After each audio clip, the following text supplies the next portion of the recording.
भोग विषय मन और इंद्रियों को विकारग्रस्त करते हैं,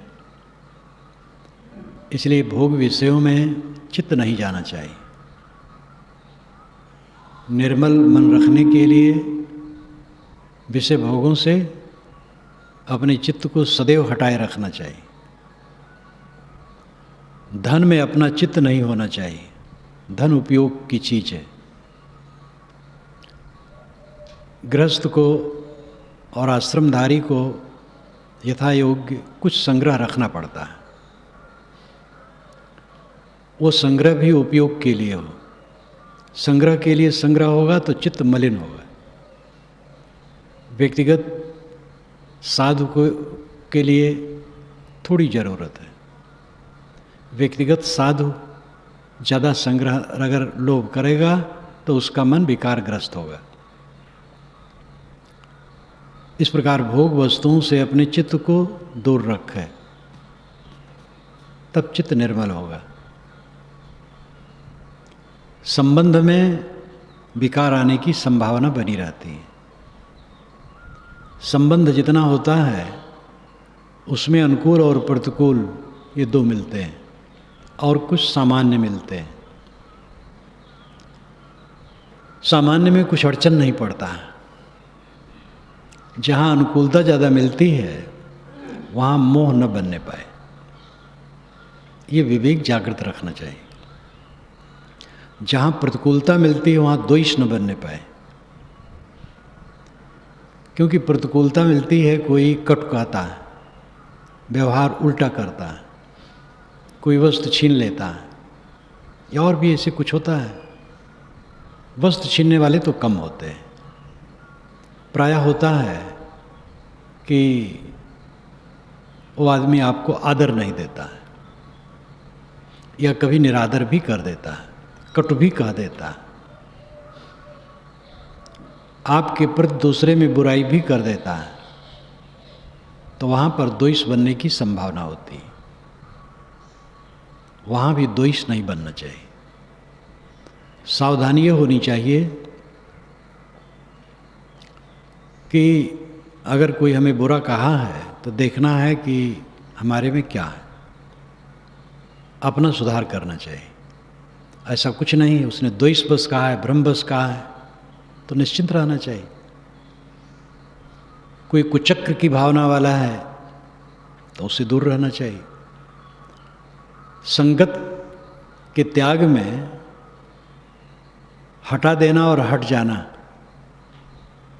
ये दो प्रक्रिया होती है। कोई ऐसा व्यक्ति है जो गलत करता है, उसको सुधारने। अमेरिका के विषय में मैंने सुना, जो वहाँ का निवासी वही बताया कि मेरे पास में एक व्यक्ति काम करता था, कुर्सी पर बैठकर मेज पर काम करना होता था, इलेक्ट्रिक साधन का निर्माण।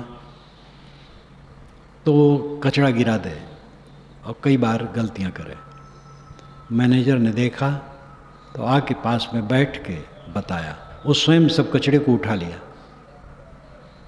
और कहा देखो इस ढंग से साफ रखो, गंदा न रखो, और कुछ बातें होगी, सब बताया।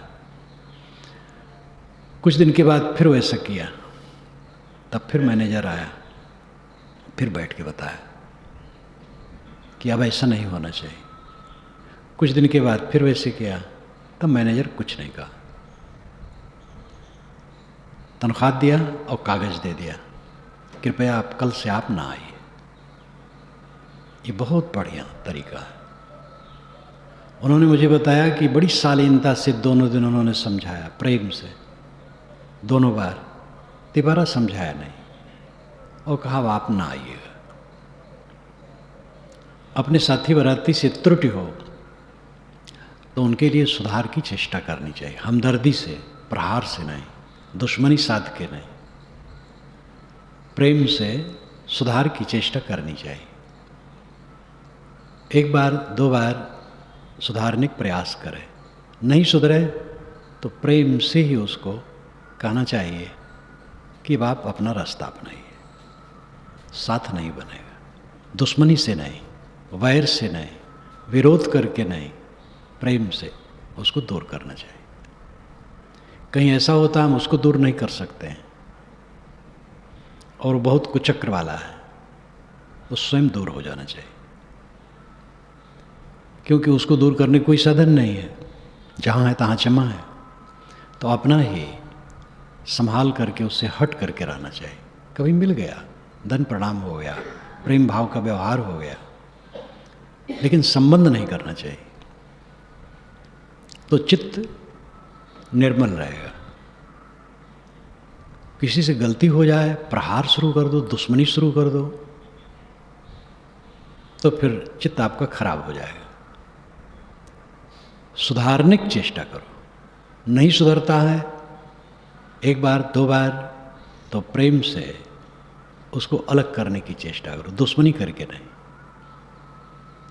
जहाँ से तुम्हारा कोई बस नहीं है और उल्टा पलटा आदमी है, वहाँ से स्वयं दूर रहे। इस प्रकार कुसंग त्याग से चित्त में निर्मलता बनी रहती है। अपने लिए प्राय होता है अनुकूल प्रतिकूल आना, वो निरंतर बना रहता है। पति पत्नी है, गलती हो गई तो क्या करेंगे, निकाल देंगे। एक बार गांधी जी ने किया कि छूआछूत तो नहीं मानते थे, कस्तूरबा की उतनी प्रगति नहीं थी, तो कुछ बात थी किसी विषय में, तो उन्होंने कहा तुम निकल जाओ घर से, हाथ पकड़ करके दरवाजे पर कर दी। मैं कहाँ जाऊँ, मैं नहीं जाऊँगी, मैं तुम्हारी पत्नी हूँ। तो गांधी जी को बड़ा कष्ट हुआ, एकदम गमगीन होकर के गंभीर हो गए, आंसू आ गए कि मैंने क्या किया, ऐसी मूर्खता की बात। दोनों शांत। फिर घर में गई। भाई से गलती हो जाए तो भाई से को निकाल दोगे, पिता से गलती हो जाए तो पिता को निकाल दोगे। निकल करके कहाँ जाओगे और कितना निकालोगे, ये जीवन भर रहेगा। त्रुटि हो गई संभाल दो, किसी से त्रुटि हो गई संभाल दो, रास्ता दिखा दो, सिखा दो। कोई गर्व न करे, फिर समय से दूसरे से त्रुटि होती है और दूसरे से भी होती है। जो बड़ा अहंकार करते हैं कि हम दूध के धोए हैं, वो स्वयं अपने को ईड़ी से चुटे तो देख लें कितना दूध के धोए हैं। और जो दूध का धोया होगा उसकी वाणी में उत्तेजना नहीं होगी, वो दुश्मनी नहीं साधेगा, वो दुर्व्यवहार नहीं करेगा, वो किसी प्रकार का ऐसा कुछ नहीं करेगा जिससे क्षोभ पैदा हो। शीतल होकर के सुधार करेगा। और ये बात एक दिन की नहीं है, जीवन भर की। एक दिन हो जाए बस खत्म हो गया। कहाँ रहोगे? जहाँ रहोगे मनुष्य रहेंगे, वहाँ संभलना और संभालना पड़ेगा। चित्त को सदैव निर्मल बनाए रखना ये बहुत जरूरी है।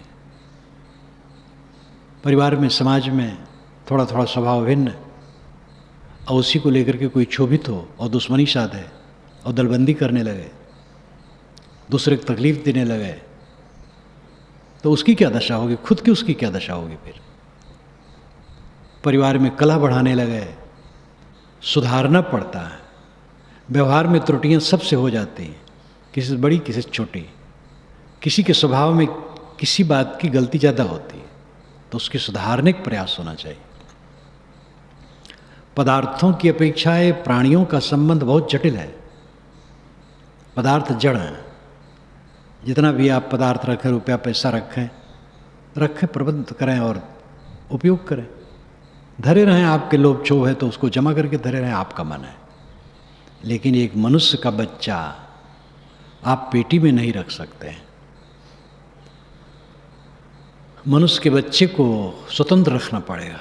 एक छोटा बच्चा है और रो रो करके आपका दिमाग खराब कर देगा।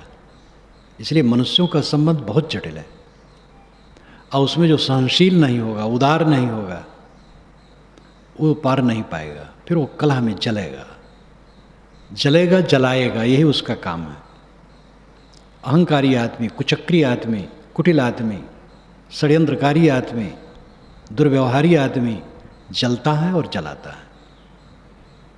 न उसका कल्याण होता है न दूसरे का कल्याण होने देना चाहेगा, क्योंकि स्वयं वो भ्रष्ट बुद्धि का है। तो उसके द्वारा दूसरे का हित कैसे हो सकता है और उसका कैसे हित हो सकता है? तो जलना और जलाना ये दोनों से ऊपर उठना चाहिए, अपनी बुद्धि को शोधना चाहिए। श्री विशाल साहब की वाणी बारंबार याद आती है, मन भारा तन भार है भारा जय संबंध, अमान अकाम होए काम कर छोड़ मान मद अंध। तुम गर्व करते हो, दूसरे पे उंगली ज़्यादा उठाते हो, तुम कैसे हो? मन भारा, मन का भार तुम्हारे पास है, तुम्हारे मन में कि कितना कूड़ा कचरा आता है, कुछ ख्याल है? तन भार है, शरीर है, कहाँ बहकता है, रोग व्याधि गुजर बसर, ये शरीर का भार है। मन भारा तन भार है भारा जय संबंध, संबंध में भार है। प्राणी पदार्थों का संबंध होता है ये बोझा, इसमें कहाँ कितनी चूक हो जाएगी, बड़ी सावधानी से बरतो। मन भारा तन भार है भारा जय संबंध, इसलिए साहब कहते अमान अकाम होए काज कर, निर्मानी रहो, उछलो कूदो न, और अकाम निष्काम रहो, कामना का त्याग कर दो।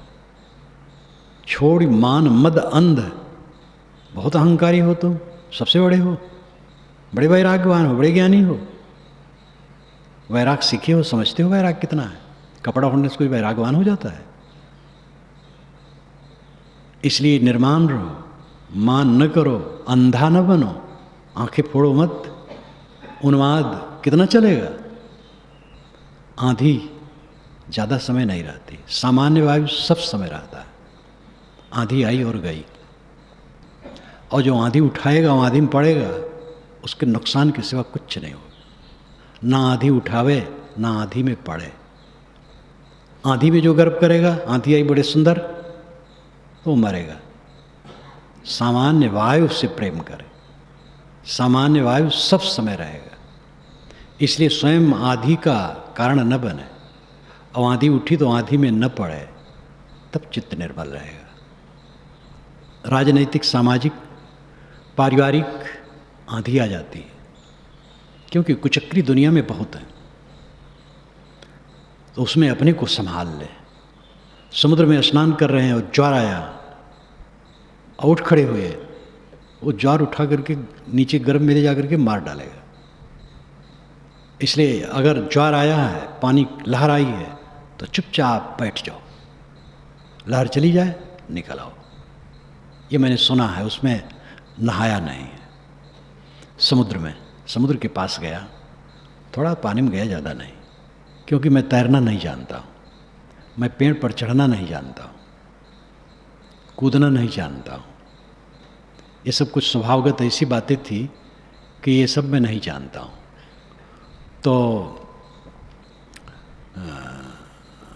कोई भी एक तो आंधी के कारण न बनो, कोई उद्वेगक काम करने के लिए सूत्रधार न बनो, और कहीं ऐसा आ गया है तो उस उद्वेग में तुम खुद न पड़ो। आंधी से प्रेम करोगे तो पछताना होगा, क्योंकि आंधी रोज नहीं रहेगी। सामान्य वायु से प्रेम करो, उस सब समय चित्त की निर्मलता सदैव बनाए रखना ये साधक का काम है। ये कल्याण का काम कोई मामूली नहीं है, ये कपड़ा उड़ने से नहीं होगा। कपड़ा साधु पहन लिए बस हो गया काम, धोखे में न पड़ो कोई। ये मन का रोग ऐसा है कि नाक रगड़ करके मार डालता है और कुछ पता नहीं चलता। अहंकार तो बहुत बड़ा हो जाता है। हम वैरागवान हो गए, पहले कितने साधक आते बड़े विनम्र हो करके, गुरु निष्ठा, संत निष्ठा, थोड़े दिन में कपड़ा पहन लिए, कपड़ा पहनाया भी जाता है, तो अब वो गुरु क्यों? वो स्वयं गुरु हैं, महात्मा हैं। अब महात्मा हम हो गए, स्वयं महात्मा है, गुरु के गुरु भाई हो गए। गुरु बेचारा बेकार हो गया गुरु थर्ड क्लास का हो गया। अब बाबा स्वयं, एक जने आए, क्या नाम है? कहे संत साहब। आपके गुरु का क्या नाम है? कहे सुनील दास। वाह, बहुत बढ़िया। गुरु का नाम दास है और उनका साहब है। ये तो उनका भोलापन था भोले भी होते हैं परंतु ये कोई दोष नहीं, समझ ही नहीं थी, मोटी बुद्धि थी। किंतु सूक्ष्म बुद्धि होते हुए भी पहले तो गुरु के प्रति निष्ठा करके आ जाता है, फिर होता है मैं गुरु हूँ, मैं श्रेष्ठ हूँ, मैं बुद्धिमान हूँ। गुरु क्या जाने, उनको अगले नहीं है, वो तो थर्ड क्लास के हैं। संत थर्ड क्लास के हो जाते हैं, गुरु थर्ड क्लास के हो जाते हैं, अब हम बड़े हो जाते हैं और भटकने के कारण हो जाता है। इसलिए बड़ी सावधानी से जीवन बिताना चाहिए। इस बात पर ध्यान देना बहुत आवश्यक है कि कभी भी किसी आंधी का उत्प्रेरक न बने, आंधी न उठावे। आंधी आई है तो उसमें सहयोगी न बने, उसमें स्वयं न पड़े। आंधी आएगी चली जाएगी, जो आंधी को उत्प्रेरक होगा वो जलेगा, और जो आंधी में बहेगा उसको पश्चाताप होगा। आंधी शांत हो जाएगी तो उसको घोर कष्ट होगा, मैंने क्या किया। जितने उत्पात दुनिया में होते सब आंधी रहती है, और उसके पश्चात पश्चाताप के सिवा कुछ नहीं। बड़े बड़े युद्ध, जब हिरोशिमा और नागासाकी पर बम डाला गया जापान में, उसके पश्चात वैज्ञानिकों को जो दाह हुआ मन में, और जो उसका मुख्य सूत्रधार था वो थोड़ी जानता था कि यही काम करने के लिए मैं दिया हूँ। बहुत कष्ट हुआ। युधिष्ठिर युद्ध को प्रिय समझे और युद्ध किए करवाए, पीछे केवल रोना रहा। गीता सार में मैंने थोड़े में दिया, गीता सार की भूमिका पढ़ लो। युधिष्ठिर रोते रहे, जो पक्ष मारा गया वो तो गया, और जो जीता रहा वो जलता रहा जीवन भर। छोटी आंधी हो बड़ी आंधी हो, जो आंधी के सूत्रधार बनते हैं वो पापी हैं, और उसमें जो बह जाते हैं वो मूर्ख हैं, और दोनों जलते हैं और कुछ फायदा नहीं होता है। बड़े बड़े युद्ध, छोटे छोटे आंदोलन का तो दूसरा भी होता है, सुधार के लिए भी आंदोलन होता है। और जैसे भी हो, छोटी आंधी बड़ी आंधी, राजनैतिक सामाजिक पारिवारिक कहीं भी कुछ हो, उसके सूत्रधारों को जलना पड़ता है, और उसमें जो पड़ जाते हैं उनको केवल पश्चाताप होता है। चित्त को निरंतर शुद्ध बनाए रखने के लिए महती आवश्यकता है। इन सब बातों से सावधान, स्वयं कुटिल न हो, षड्यंत्रकारी न हो, किसी को तकलीफ देने की भावना न हो, और दूसरे को उद्वेगित न करे। कहीं गलती है तो प्रेम से समझा दे। उद्वेग सुधारने की चेष्टा होनी चाहिए, उद्गारनिक नहीं। न उद्वेग में पड़ो, न उद्वेगित करो, तो चित्त निर्मल रहेगा। विषय भोगों में न बहना, विषय भोगों से तटस्थ रहना, धन दौलत का संग्रह विवेक पूर्वक करना। जिम्मेदार लोगों को करना पड़ता है, लेकिन वो भी खर्च के लिए हो। घर का मालिक जमा करके धारे है, बाल बच्चों को ठीक से खिलाता पिलाता नहीं है, ये बहुत गलत है। समाज का अगुआ जमा किए है, लेकिन साधु समाज को कपड़ा भोजन व्यवस्थित नहीं देता तो गलत है। इसलिए संग्रह खर्च के लिए हो, व्यक्तिगत संग्रह ज़्यादा ना हो। साधु को तो और ध्यान देना चाहिए, व्यक्तिगत संग्रह ज़्यादा ना हो, थोड़ा बस काफ़ी है। इस प्रकार भोगों से दूर, धन दौलत पर विवेक विचार दृष्टि, और संग कुसंग में सावधानी, उद्वेगित न हो, उद्वेगित न करे, और ऊंच नीच स्थितियां जो आती हैं उन सब में समता धारण करके, धीरज धारण करके चले, तो चित्त निर्मल रहेगा, सुबस रहेगा, सुखी रहेगा। ये पूरा संसार कूड़ा कचड़ा है। सब आदमियों को विवेक नहीं है, ये वेशधारियों को भी सबको विवेक नहीं रहता है। वेश तो धर लेते हैं, उनमें भी उनका दोष नहीं है। अनेक जन्मों के कूड़े कचड़े मन में भरे, वो समझ ही नहीं पाते। तो कहाँ कितना कब क्या उद्वेग आता है, क्या होता है, कुछ पता नहीं है। इसलिए बहुत सावधानी से बर्ताव करने की आवश्यकता होती है। ये मन का सारा चाल है, और मन आपके हाथ में है। मन कोई स्वतंत्र वस्तु नहीं है, लेकिन मन को समझ लेना, मन को निर्वाल लेना, मन को ठीक कर लेना बहुत बड़ी बात है। और इसी के लिए जितने यहाँ विरक्त लोग आए हैं, गृहस्थ लोग आते हैं, सबका उद्देश्य एक है, चित्त की निर्मलता निरंतर बनी रहे, जिससे सुबह और शांत रहे, नींद खुले, आराम से चित्त तनाव रहित रहे, कोई काम करें प्रसन्नता भरी रहे। बिस्तर पर जाएं, कोई वितर्क ना हो मन में, उद्वेग ना हो कि करवट पटकरवट बदलते रहें, नींद न आवे। बिस्तर पर जाएं, शांत सो जाएं, सुख की नींद रात भर सोएं, फिर सुबह उठें, काम करें। ये उद्देश्य रखो और इसमें सावधान रहो। जो सावधान नहीं रहेगा वो बहेगा और फिर अपना ही कर्मफल भोगेगा। उसको कौन सुधार सकता है? जो स्वयं विवेक से न चले और किसी के विवेक की बात को न माने, बूढ़े बुजुर्गों, गुरुओं, संतों, समझदारों, माँ बापों की बात न माने, उसके लिए फिर कल्याण कहाँ है? लकड़ी कहे लोहार से तू मत जा रे मोही, एक दिन ऐसा होएगा मैं जा रहूँगी तो ही। लकड़ी लोहार से कहती है कि ए लोहार, तू मुझे क्या चला रहा है? एक दिन ऐसा आएगा मैं तुम्हें चलाऊंगी। कल माटी के लिए कहा था, ये भी लाक्षणिक है। लकड़ी और माटी ये क्या कहेंगे? बात समझाने का तरीका है। केवल लोहार को ही नहीं, हम सब को समझना है कि एक दिन शरीर जलेगा या मिट्टी में गलेगा या पानी में सड़ेगा या जमीन पर पड़ा रहेगा तो कीड़ों का भोजन होगा। और इस स्थिति को जो निरंतर देखता है वो अपने मन को साफ रखता है, कहीं कोई उद्वेग में पड़ना, गलत काम करना नहीं करता है। जो मौत को देखता है वो पाप को नहीं देखता है, जो मौत को देखता है वो खुराफात को नहीं देखता है।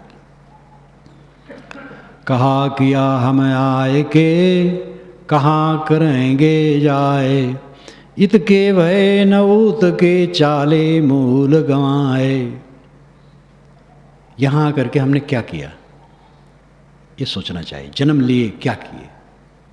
वही काम, क्रोध, लोभ, मोह, राग, द्वेष, कलह, कल्पना, विरोध, दूसरे को उखाड़ने के लिए चेष्टा, कैसे दूसरे का विनाश हो, कैसे दूसरा का पतन हो, ये सब चेष्टा। दूसरे की चीज़ हर लें, दूसरे का सम्मान हर लें, दूसरे को बदनाम कर दें, दूसरे को नीचा दिखा दें, यही सब खुराफात जिसके चित्त में है, कभी भी शांति हो न पाएगा।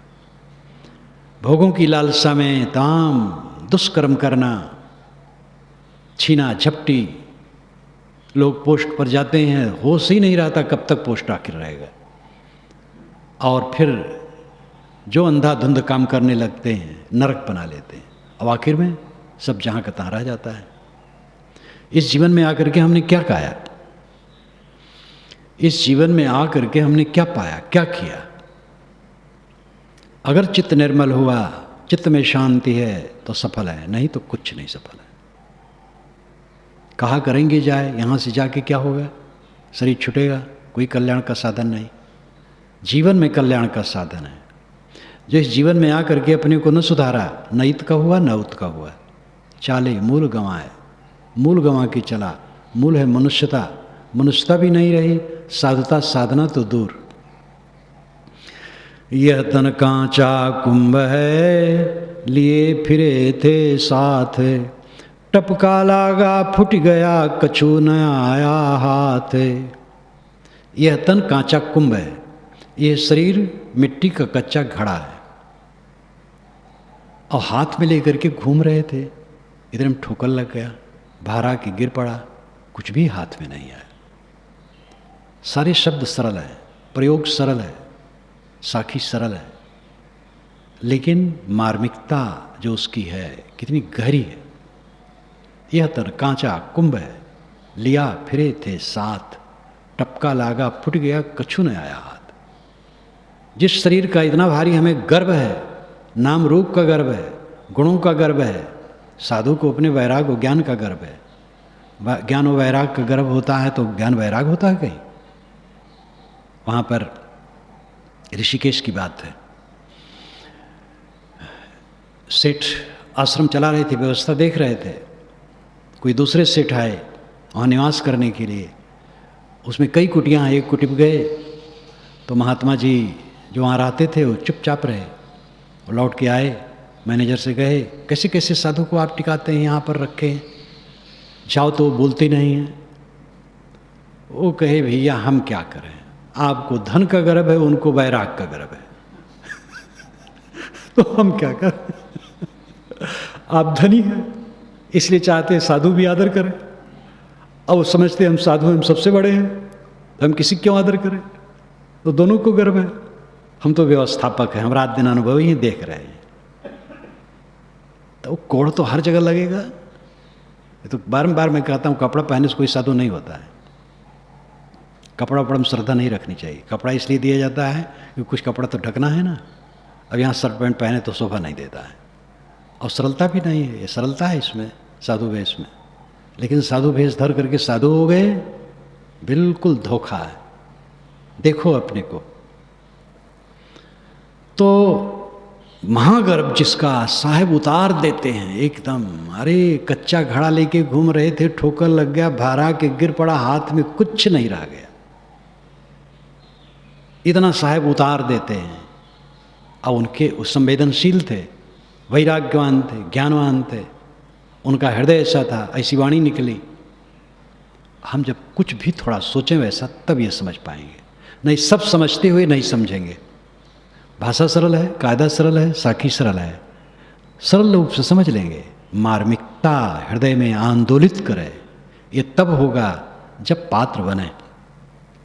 यह तन कांचा कुंभ है, चोट दूं दिस खाए, ये कहीं गुरु के नाम बिन जदि तदि परलय जाए। यह शरीर कच्चा घड़ा है, ये चारों तरफ चोट खा रहा है। एक गुरु के ज्ञान के बिना जदि तदि परलय जाए, जब कभी भी टूट जाएगा। यह तन कांचा कुंभ है, माही किया रही बास, कबीर नैन निहारिया नई जीवन की आश। ये शरीर कांचा कुंभ है, मिट्टी का कच्चा घड़ा है। माह किया रहीवास, माह में रहीवास, रह करके निवास करके यहाँ रहा और निवास किया। कबीर नैन निहारिया नहीं जीवन की आस। कबीर साहब कहते हैं कि मैंने नेत्रों से देखा, जीवन की आशा नहीं है। शरीर क्षणिक है, ये टूट करके खत्म हो जाएगा। शरीर की क्षणभंगुरता को निरंतर देखे, सब कुछ की विनाश लीला को निरंतर देखे। पानी के बुलबुले बनते और मिट जाते हैं, और वहाँ कुछ रहता नहीं है। मृग मरीच का रेगिस्तान में, बालू में धूप की चमक से मालूम होता है जल लहरा रहा है। छत्तीसगढ़ में मैं था, बहुत दिन हुए। एक जगह से शाम को चला, तब शाम को भी चलता था। अब तो इतनी व्यस्तता हो गई है, इतनी फुर्सत नहीं है कि शाम को चलें। सुबह सुबह चलते हैं, चाहे ठंडी चाहे गर्मी। तो शाम को गांव के लोग जब विदा किए, पैदल का ज़माना था, थोड़ी दूर जाना था, बैलगाड़ी से सामान चला गया था। तो एक फरलांग पर आए तो मैंने कहा भाई अब सब लौटो, आप लोग ऐसी जगह खड़ा कर दिए तो आगे तो पानी है, कैसे निकलेंगे। सब हंसने लगे। कहे साहब वो घास फूली है, ज़मीन में चिपकी हुई घास है, वो फूली है, यहाँ से पानी आपको लगता है, हम लोग तो अभ्यासी, वो घास है। बड़ी हंसी हुई। दिन था, 3-4 बजे टाइम था, और दूरी 100 गज की दूरी होगी बस, और लगे पानी है। यहीं सब बैठे हैं, कोई पीछे कभी बैठ जाता है तो देखता हूँ तो पहचान नहीं पाता हूँ कौन है। वैसे भी हमारे नेत्र में कमजोरी नहीं है, जैसे 30 वर्ष की उम्र में थी वैसे अभी भी है, लेकिन अब दूर है तो पहचानने में नहीं आता वो कौन है। ये आँख की बात है, किसका गर्व किया जाए। धूप से बालू चमकती है तो उसमें पानी का भ्रम होता है।